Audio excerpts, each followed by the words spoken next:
the child star who vanished, and the unthinkable comeback that shook Hollywood. A night of gold, a memory of concrete. 2 rooms, 1 life. We open with a man under blinding lights and a small boy trying to sleep in a place that never truly sleeps. This is the sound of a name leaving the credits, then finding its way back. March 12th, 2023. The Dolby Theater is bright as noon and cold as marble. Huy Quan steps to the mic. His voice is steady before his breath catches. They say stories like this only happen in the movies. This is the American dream. Dreams are something you have to believe in. I almost gave up on mine. Please keep your dreams alive. Inside the roar, another sound. The scrape of a metal bench, damp air, the insomnia of a Hong Kong refugee camp, a boy counting minutes until morning. The question slices through the cheers. What do you do when the world stops calling your name and you still have to call it yourself? This is a story about return velocity, the force it takes to come back not just to a career, but to yourself.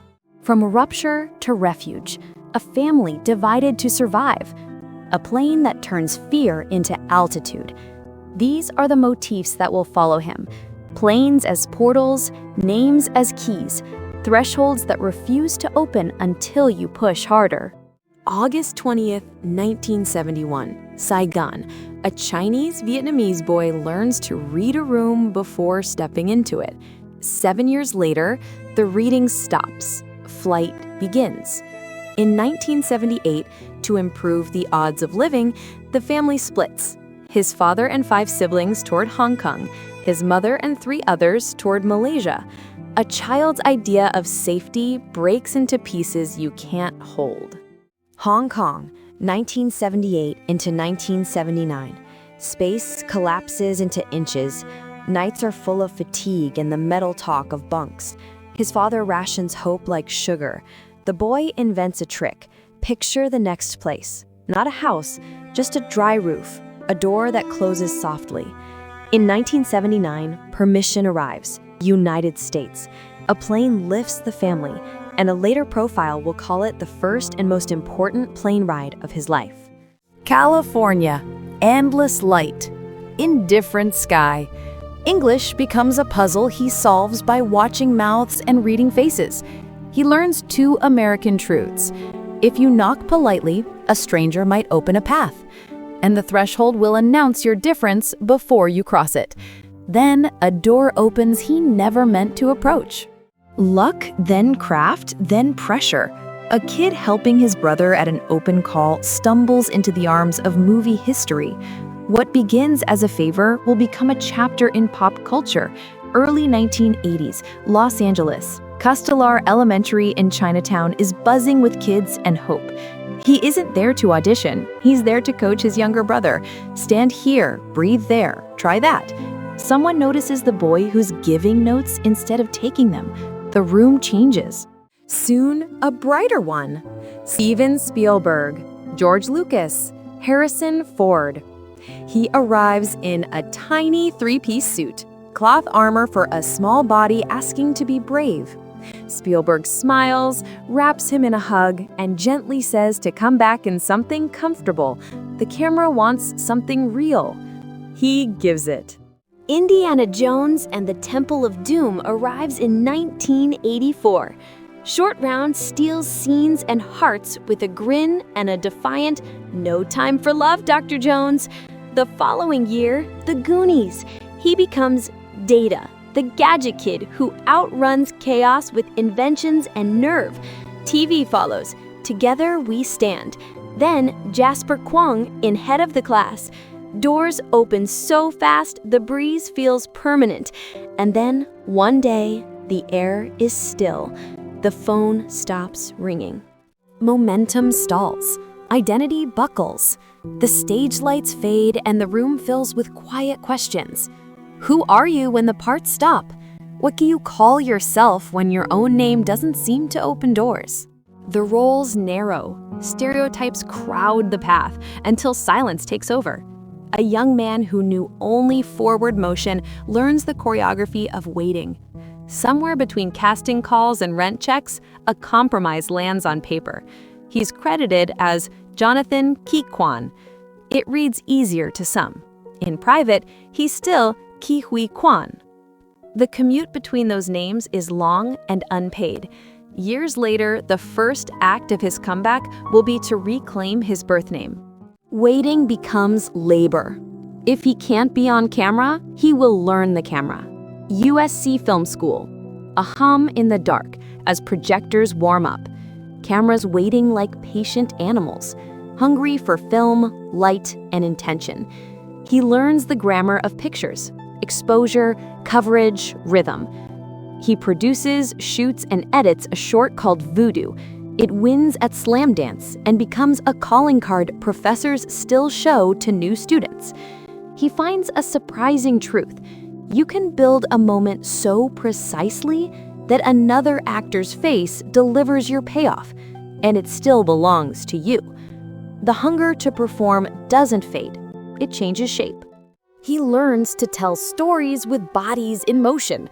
He learns patience on sets where nothing moves until everything is ready.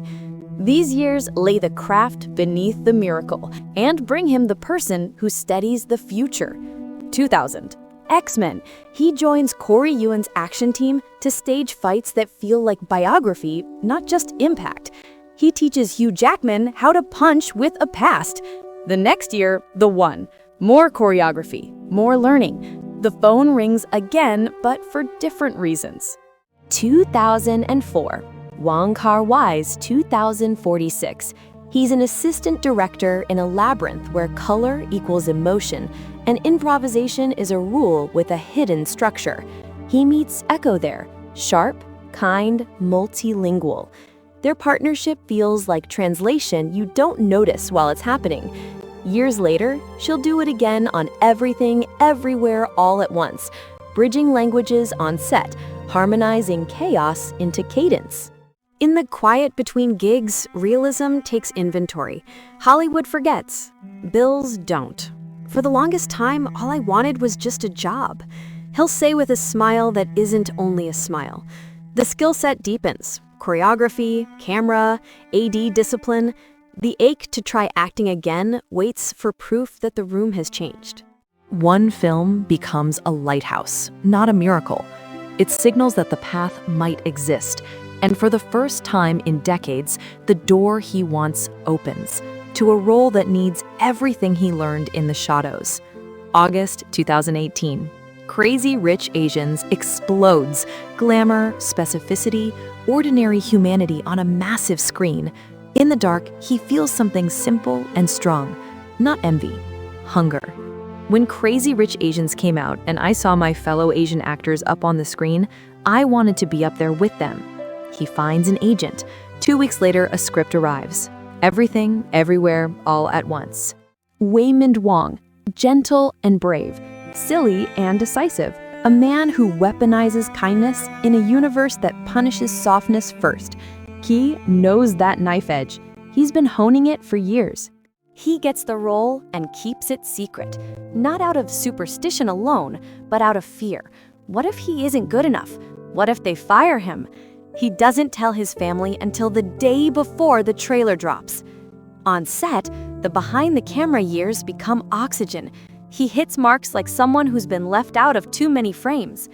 He fights with a choreographer's grace and an assistant director's humility. He toggles languages and temperaments without strain. Then the world stops. Pandemic. Productions pause. The best work of his life sits on a hard drive. Months pass. He can't book the next thing. He loses his health insurance. The irony stings. After the work that could change everything, he can't afford to get sick. He does what he knows. He prepares, he waits, he refuses to cave. Doubt stands in the doorway like a guard. Release breaks the quiet. A performance that looks gentle from a distance reveals itself as the engine that moves people closer to courage. The audience doesn't just watch, they lean on him. March 2022, Everything, everywhere, all at once lands like a comet and then behaves like a lighthouse. It's wild and tender, anarchic and intimate. People laugh until they cry and then text their mothers. At the center is Waymond, ridiculous until he isn't. Then he becomes the resolve to say no to cynicism. Years of invisibility let Key disappear into compassion and return as steel. People notice. Then they remember the boy he was. Then they connect the boy and the man. The gasp is as much about distance as it is about endurance. January 10th, 2023, Golden Globes.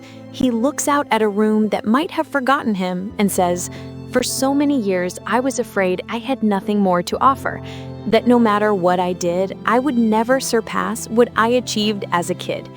He thanks Spielberg for the first map. He doesn't pretend there wasn't a desert between maps. February 26th, 2023, Screen Actors Guild Awards.